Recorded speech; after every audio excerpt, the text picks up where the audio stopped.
Ok, ce shiur est dédié à la Refoua Shema du petit bébé Noach Moshe Ben Rivka.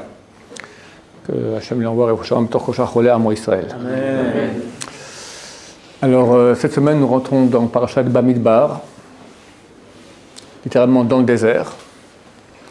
Et c'est l'occasion peut-être de parler un peu des 5 livres de la Torah. Bereshit, Shemot, Vaikra, Bamidbar, Dvarim. Pourquoi ces noms?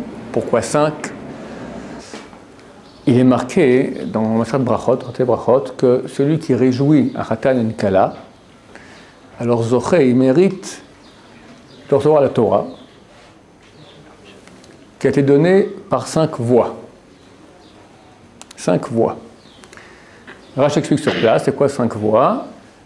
Voix V-O-I-X. C'est marqué 5 fois dans le don de la Torah, c'est marqué 5 fois le mot Kol. Kol HaShofar, Kol Hashem, la voix de Dieu, la voix du Shofar. 5 fois.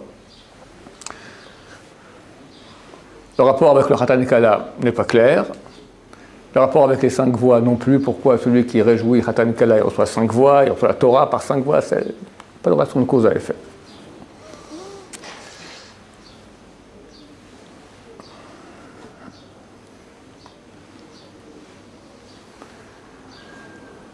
Bon, c'est clair que le Khatan et Kala, il commence sa vie. Un Khatan, un marié, une mariée, ils commencent leur vie maintenant. Jusqu'à maintenant, c'était des balles à blanc. Là, c'est pour de vrai. D'accord, c'est à l'entraînement. Et puis la vie, vraiment, c'est marqué celui qui n'est pas marié, alors c'est qu'il est sans Torah, sans bénédiction, sans joie, sans muraille. La femme est comme une muraille. Le vrai travail commence après le mariage, puisque là, c'est vraiment le vrai travail des midot. On devient un homme complet, on peut vraiment mûrir et grandir que dans le cadre du mariage. Mais pourquoi 5 voix? Où est le rapport avec la Torah? Qu'est-ce que c'est que la Torah? La Torah, c'est, comme dit le Ramchal, Rabbi Moshe Chaim Luzzatto, dans le livre La Voix de Dieu, Derech Hashem, il dit qu'il n'y a pas de réalité dans toutes les réalités que nous connaissons, matérielles et spirituelles, plus haute, plus proche de Dieu que la Torah. La Torah, c'est l'expression d'Hachem. Le Ramban, c'est que le Zohar écrive que la Torah, ce sont tous des noms de Dieu.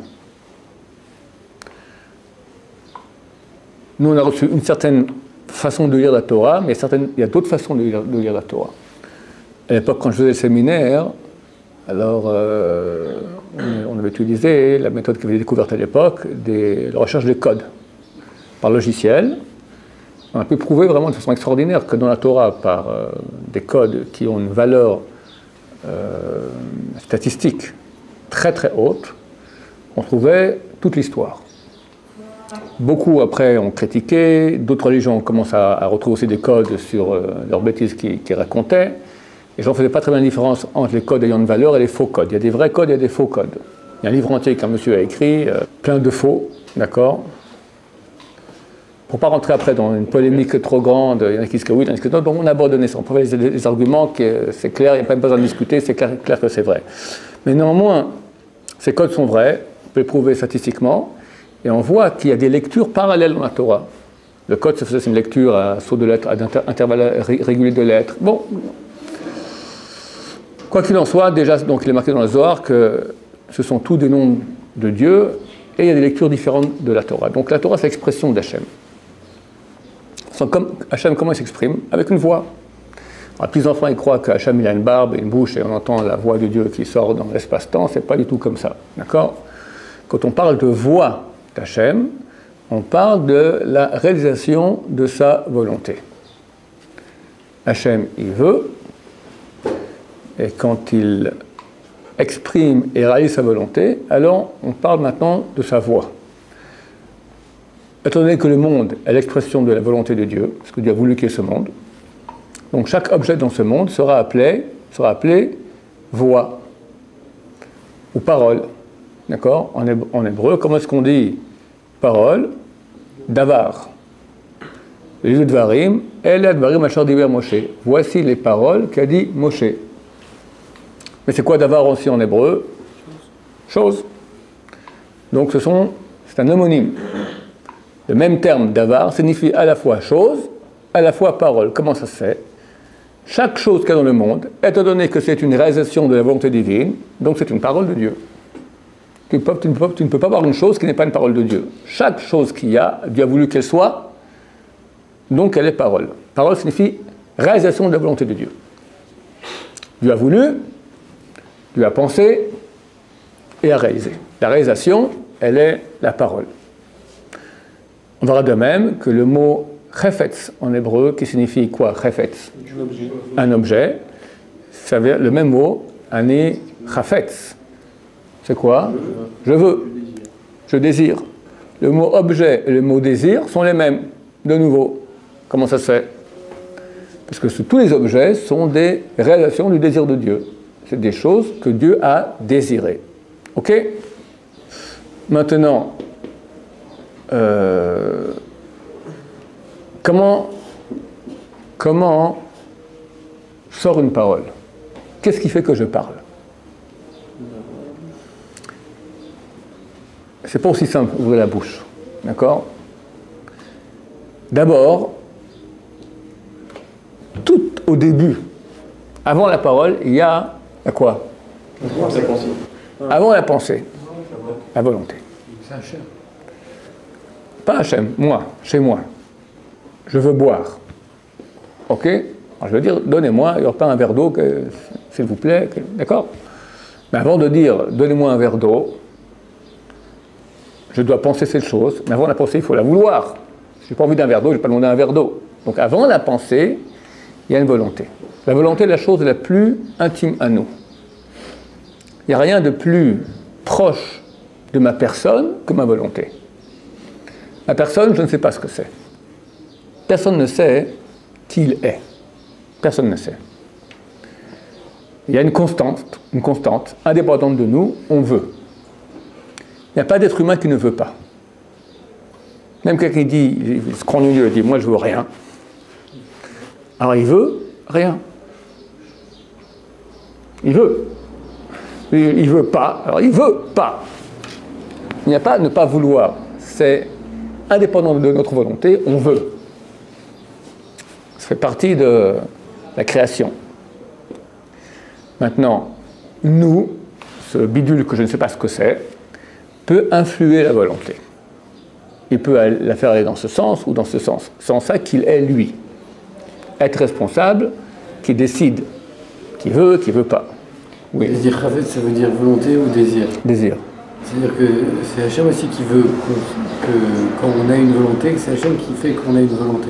Parce que si vous avez dit désir et volonté... Oui, Hachem a voulu qu'on ait un libre arbitre. Il a voulu, malgré nous, qu'on ait une volonté. Non. Il l'a donné dans la partie naturelle de l'être. Il veut que si on n'a pas mangé depuis longtemps, on ait faim. Il veut que si on n'a pas dormi depuis longtemps, on soit fatigué et qu'on veuille dormir. Mais ça, c'est partie de la nature. D'accord? Moi, je parle maintenant au-delà de la nature. Quand j'ai des choix maintenant qui opposent ma nature avec un message divin. Je peux maintenant rester dans mon lit ou me lever à la prière. Je peux regarder une fille, ne pas regarder une fille. Je peux magouiller, être honnête. Magouiller, gagner de l'argent. Magouiller et être honnête, gagner moins d'argent. J'ai toujours maintenant des choix. Dans ces choix, qui décide, c'est moi. Akol bidei shamayim, tout dépend du ciel, ça c'est Dieu qui a voulu, ma nature, à part la crainte du ciel. La crainte du ciel, c'est dans quelle mesure, quand j'ai un ordre de Dieu qui s'oppose à ma nature animale, est-ce que je vais suivre l'appel animal ou suivre l'appel de Dieu? Et là, c'est moi dans mes choix. Maintenant, dans tous mes choix, y compris les choix des pulsions animales, au début, je veux. Est-ce que c'est Dieu qui a voulu que je veuille parce qu'il a inséré cela dans ma nature? Ça se peut. Ou non, c'est un choix maintenant qui provient de mon propre libre arbitre. Peu importe. Dans chaque chose que je vais dire ou que je vais faire, avant, je vais vouloir. On ne peut pas dire une parole sans vouloir la dire auparavant. Donc, première chose qu'il y a chez nous, la volonté. Chazal dit cela très bien. Rabbi Yehuda Chassid, c'était un des grands sages médiévaux, il dit si tu veux honorer quelqu'un, tu veux respecter quelqu'un, alors tu peux l'honorer parce qu'il est intelligent. Tu peux l'honorer parce qu'il sait beaucoup de Torah. Tu peux l'honorer parce qu'il est marrant. Tu peux l'honorer parce qu'il est riche. Tu peux l'honorer parce qu'il est beau. Tu peux l'honorer parce qu'il est fort. D'accord ? Tu peux l'honorer parce que, je sais pas moi, il vend du cannabis. D'accord ? N'importe quelle bonne raison. Ou mauvaise raison. Dans tous ces cas, est-ce que tu l'honores lui ? Non. J'honore quelqu'un parce qu'il est intelligent. Et si demain il devient bête, tout à coup il a un AVC, boum, il oublie tout. Bon, il n'est pas loin, il n'est pas complètement à côté de la plaque, mais son intelligence, voilà, fini. Alors, si je le respectais, je l'honorais pour son intelligence, je ne peux l'honorer. Pourtant, lui est toujours là. Donc, ce n'est pas lui que j'honorais, c'était son intelligence. J'honore quelqu'un parce qu'il est beau, ben, Misken, il a un accident de voiture défiguré, je n'ai plus l'honorer. Donc, ce n'est pas lui que j'honorais, c'était sa beauté. Idem son argent, idem sa force, idem qu'il est vendeur de cannabis, etc. Alors, c'est quand que j'honore une personne en tant qu'elle ? C'est quand que je touche elle. C'est qui elle ? Alors il dit Rabbi Yehuda Chassid, Retzono shel Adam ou kevodo. C'est quoi le kavod, le respect, l'honneur de quelqu'un ? C'est sa volonté. Quand tu respectes sa volonté, tu le respectes lui. Ça veut dire que le lui le plus profond d'une personne, le plus vrai, le plus authentique, c'est la volonté de la personne. C'est ce qu'il veut, c'est lui en tant que lui. Donc quand on parle, la chose la première qui viendra, ça c'est l'expression de moi-même la plus profonde, c'est ma volonté. Après la volonté, elle passe dans mon cerveau. Ma volonté, elle est là quelque part, dans le bidule machin que je suis, que j'ignore ce que c'est. Et Hachem a fait, on ne sait pas très bien, même les grands neurologues ne savent pas exactement comment ça fonctionne, qu'il y a un passage entre ma volonté et la pensée. Et la pensée, maintenant, elle actionne des neurones, d'accord ? Et donc, c'est comme si, on va dire, c'est comme si je prends un ordinateur. Moi, c'est ma pensée. Moi, c'est ma volonté. Moi, je suis en face d'ordinateur, en face du clavier. Maintenant, je tape dans le clavier, tac, tac, tac, tac, tac, tac, je donne des ordres, d'accord ? Et l'ordinateur, il commence à faire le travail cérébral. Un ordinateur, c'est un cerveau. Donc aussi, moi, j'ai une volonté maintenant, je veux boire. Alors, mon cerveau, maintenant, il reçoit un message, j'ai soif. D'accord ? Il va commencer à réfléchir. Qu'est-ce qu'il faut faire maintenant ? Dire que j'ai soif. Comment je vais parler ? En français, en allemand, en arabe, gentiment, méchamment, dire s'il te plaît, pas s'il te plaît, aller moi-même, d'accord ? Bon, ça c'est ma volonté qui va guider. Mais elle va guider maintenant, elle va dire une mission. Ok, tu vas dire maintenant que tu veux boire en français. C'est la volonté qui décide. Maintenant, le cerveau reçoit cet ordre-là et doit maintenant le traduire en une action. Donnez-moi à boire. Je fais travailler mes cordes vocales, d'accord ? Il y a tout un... Regarde un enfant qui commence à parler, c'est très dur. D'accord ? Il y a un travail de pensée pour pouvoir parler très ardu du cerveau. Donc le cerveau, maintenant, va mettre en place la phrase qu'on va dire. Donc il y a des mots qui vont apparaître. Donnez-moi un verre d'eau, s'il vous plaît. Ça se fait penser. Ça va très vite, parce qu'on est habitué à le faire. Tu sais conduire ? Tu sais conduire ? Quand tu vas apprendre à conduire, au début, tu devras... aujourd'hui, il y a des voitures automatiques, c'est plus... Mais à l'époque, il fallait embrayer, et puis enlever la pédale le clash, l'embrayage, mettre le point de friction, mettre le gaz, pas trop fort, pas trop fort, d'accord ? Ça saute en avant, ou bien ça cale. En même temps, mettre le clignotant, regarder à gauche s'il n'y a pas dans le rétroviseur, s'il n'y a pas quelqu'un qui est là, pas toucher la voiture d'en face, mettre le... Très dur. Très dur. Puis, au bout de 2-3 ans, tu fais un tosfot que tu as fait ce matin, super compliqué, tu en parles en même temps sans aucun problème. On s'habitue. Le gosse, quand tu le vois la première fois, il tient son je ne trouve plus le mot aujourd'hui, d'accord, ça sucette, et elle a l'envers dans sa bouche. Et il essaie de mettre à l'envers. C'est 10 minutes, hein, et il n'arrive pas pour finir. Il n'arrive pas. Très très dur, la maîtrise des mains du truc, très très dur, nous on est habitués. Mais il y a une pensée maintenant qui va travailler et le cerveau va ordonner les organes, vous allez maintenant vous agencer pour dire les mots suivants. Je veux un verre d'eau s'il vous plaît. Donc, première chose, volonté. Deuxième, on a des mots. Tac, tac, tac. Ça, déjà, on passe à la pensée. Volonté, pensée.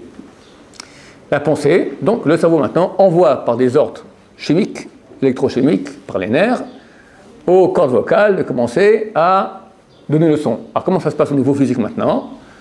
D'abord, on a les poumons, d'accord, où tu as un son qui sort des cordes vocales. Ah, mais la bouche ne dit rien. Parce que si j'ai un truc dans la bouche, je peux dire que le son il sort de là. C'est pas ma bouche, elle va moduler après le son qui sort. Mais tant que c'est pas passé par la bouche, je ne peux pas faire grand-chose. Si j'ai un truc dans la bouche, qu'est-ce que tu peux dire? C'est tout. Donc on a un son qui sort. Une sorte de cri, c'est comme quand tu cries. Ah, d'accord, tu cries, c'est pas modulé. Après, le son arrive dans la bouche, et là, il y a la modulation. Par 5 parties d'ailleurs. Les 22 lettres de l'alphabet sont divisées en 5 groupes. Il y a une partie de modulation qui sont ici. Le hey, het, hof, d'accord. Une qui sont dans les lèvres, b. Une qui sont dans les dents, d, t, l. Une qui sont dans le palais, k. L, c'est la langue. K, c'est le palais. Kaf. Et on a tête, qu'est-ce que c'est? On avait les dents, les lèvres, le palais, la gorge, il m'en manque un. Je dis la langue déjà. Chine. Bon, encore un. J'ai oublié. D'accord? Ok, 5 parties de la bouche. Et pour finir, le mot qui sort, la parole qui sort. 5 étapes, messieurs. Volonté, pensée, le son, le cri qui sort sans modulation, la modulation du son par les 5 parties de la bouche, et pour finir, la parole qui sort. Et ça correspond exactement aux 5 livres de la Torah. Pourquoi? Parce que Hachem, il a voulu que Am Israël, en pratiquant la Torah, réalise sa volonté. Donc l'expression de la volonté de Dieu, c'est la Torah. Elle, comme la parole que nous avons, elle va passer par 5 étapes. D'abord, Bereshit. Bereshit, chose première. Bereshit en premier. C'est quoi? C'est tout le plan. Le plan de l'histoire. Chazal, on dit que tout le livre de Bereshit, c'est en macrocosme, en microcosme, tout en petit, en résumé, toute histoire. Donc tu as là-bas la volonté première, Bereshit, chose première. L'histoire du quoi? Du monde. Ouais. Donc Bereshit. Ça c'est la volonté, chose première. Ensuite on a Shemot. Shemot, ce sont les noms. Je veux boire, s'il vous plaît, la pensée. Après, on avait le son, le cri. Comme on dit cri en hébreu, Vaïkra. Je crois que d'ailleurs le mot cri en hébreu, en français, vient de l'hébreu. Vaïkra. Ah, d'accord, c'est pas encore modulé. Après, Bamidbar. C'est Bamidbar dans le désert. Ah, c'est pourquoi c'est parlé, Bamidbar. Bamedaber. Bamedaber, c'est les mêmes lettres dans l'action de parler. À la fin de Bamidbar, Moshe, il entend Akol Middaber Ito. Il entend la voix Middaber qui parle avec la voix de Dieu. Middaber, c'est Midbar. C'est les mêmes lettres exactement dans le même ordre. Les points changent. Bamedaber, c'est dans l'action de parler. Et enfin, Elwa Dvarim, voici les paroles qu'a dit Moshe. Dvarim, c'est les paroles qui sortent.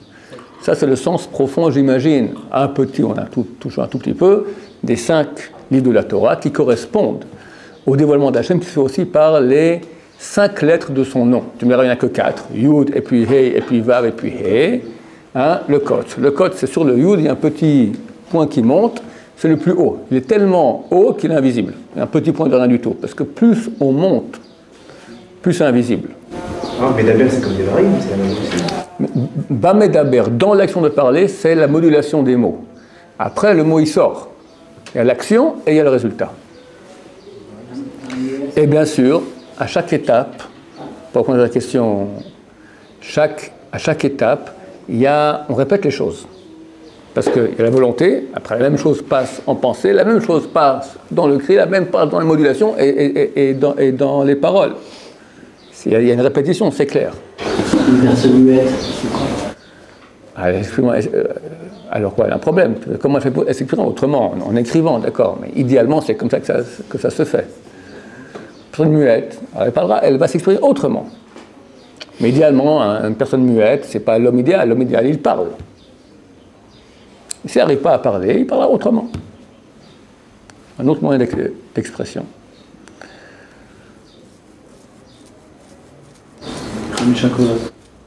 Donc les cinq voies par lesquelles la Torah est donnée. Je vais revenir aux lettres d'abord. Quel rapport avec les lettres? Donc il y a 5. Le kotz du Yud, l'épine du Yud, d'accord, le petit point du Yud qui correspond au niveau le plus haut qu'il y a, qui est la volonté de Dieu. Après, Yud toujours signifie la Chokhma. La Chokhma, c'est la sagesse, c'est-à-dire que c'est la pensée.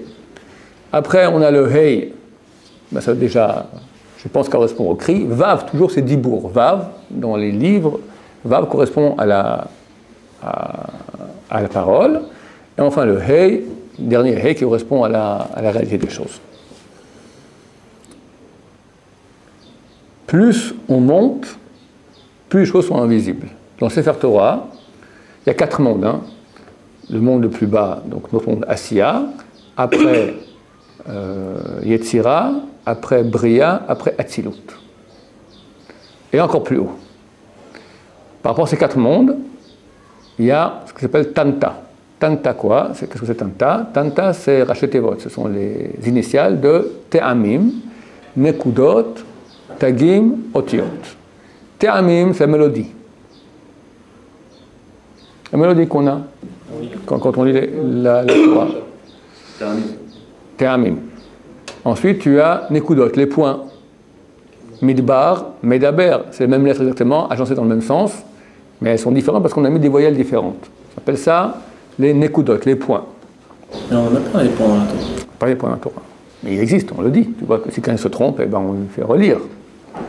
Après, Tagim, sur les lettres, tu as des petites couronnes. Et enfin, tu as les lettres. Alors, regardez comme c'est paradoxal. D'un côté, nous on croirait que le plus important, ce sont les lettres. C'est vrai. Mais c'est le monde le plus bas. C'est pour ça qu'on le voit très bien. Ah si, à quoi correspond à un autre monde. Donc on voit les lettres. C'est un dévoilement de Dieu, mais c'est un aboutissement, c'est le plus bas, donc on le voit bien. Après, on monte déjà plus, un monde beaucoup plus haut. Il apparaît à nous dans la Torah qu'avec les couronnes. Rien du tout, mais il est beaucoup plus haut. Les points sont tellement hauts qu'on ne met pas de points dans la Torah. Interdit. On n'a pas le droit de mettre des points dans Sefer Torah. Interdit. Ah, à la hauteur. Hein? Mais en quoi ils sont hauts les points? Ça correspond à un monde beaucoup plus haut. Un dévoilement de Dieu beaucoup plus haut. Ce sont que des points. Et le plus haut, c'est la musique. C'est Ta'amim. Ça, c'est déjà Atzilut. Plus haut, c'est quoi? C'est ce qui entoure les lettres. Le blanc qui entoure les lettres, il est kadosh, il est saint dans le Sefer Torah, autant que les lettres. Il correspond à l'infini. Duquel... Le blanc revient à les lettres. Le blanc qui entoure les lettres. Il y a un blanc, il y a le clap. Le papier. Voilà. Donc là aussi, plus on est au le kotz, la petite pointe du nom de Dieu, qui est la plus haute, vu qu'elle est tellement haute, elle est invisible à nos yeux. Correspond à l'infini aussi. Correspond à l'infini. À quoi ça correspond? Je ne sais pas. La couronne. C'est la couronne. Je sais pas. Bon, c'est assez infini, oui. Donc le Khatan et la Kala qui débutent leur vie, si on les réjouit, on les aide maintenant à former une maison qui va dans le sens de la volonté de Dieu, et ils deviendront, celui qui aide à cela, reçoit aussi de la Torah, qui était donnée par les 5 voies. C'est-à-dire qu'il aide le Khatan et la Kala à rentrer dans la voie V-O-I-E, de la réalisation de la voie V-O-I-X de Dieu, et vu qu'il est dans ce sens-là, donc lui aussi reçoit en ricochet du V-O-I-X, c'est-à-dire de la Torah d'Hashem. Baruch Adonai, Amen.